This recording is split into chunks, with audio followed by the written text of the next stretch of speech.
بسم اللہ الرحمن الرحیم۔ السلام علیکم۔ اپنے چینل جستجو پر آپ کو خوش آمدید کہتے ہیں۔ احمد فیض نے ایک مرتبہ بھارت کے مشہور نقاد ڈاکٹر گوپی چند نرنگ سے ایک انٹرویو کے دوران کہا تھا کہ منیر نیازی کی شاعری کا اپنا ہی رنگ ہے جس کو کوئی نام نہیں دیا جا سکتا۔ منیر نیازی کی شاعری میں بعض اوقات ایک عجیب پراسراریت ملتی ہے۔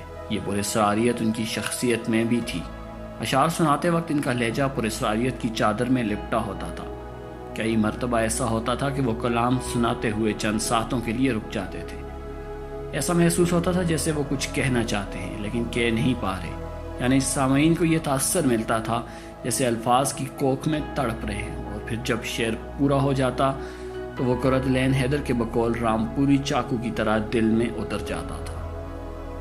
ان کا انداز بیاں بھی سب سے انوکھا نظر آتا ہے۔ ان کا یہ تجربہ تاثریت سے اس قدر بھرپور ہے کہ قاری کے دل کے اندر خوف کا پرندہ پھڑ پھڑانے لگتا ہے۔ ذرا یہ شعر ملاحظہ کیجیے۔ منیر اس شہر پر آسیب کا سایہ ہے یا کیا ہے کہ حرکت تیز تر ہے اور سفر آہستہ آہستہ۔ یہاں پہ ملاحظہ فرمائیے منیر نیازی کا ایک خوبصورت کلام۔ شب ماہتاب نے شہنشیں پہ عجیب گل سا کھلا دیا، مجھے یوں لگا کہ کسی ہاتھ نے میرے دل پہ تیر چلا دیا۔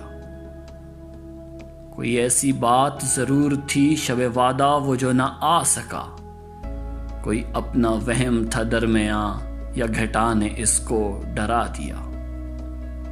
یہی آن تھی میری زندگی لگی آگ دل میں تو اف نہ کی، جو جہاں میں کوئی نہ کر سکا وہ کمال کر کے دکھا دیا۔